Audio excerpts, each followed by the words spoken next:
सत्याग्रह doctor Babasaheb आंबेडकरांच्या नेतृत्वाखाली झालेला सत्याग्रह होता।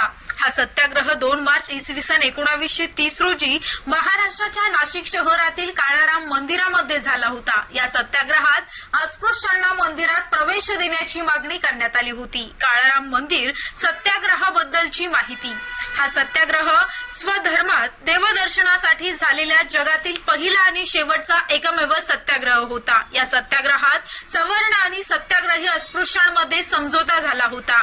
या समझोत्यानुसार रामनवमीला 9 एप्रिल 1930 रामाचा रथ स्पृश्य आणि अस्पृश्यांनी एकत्रितपणे ओढायचा होता।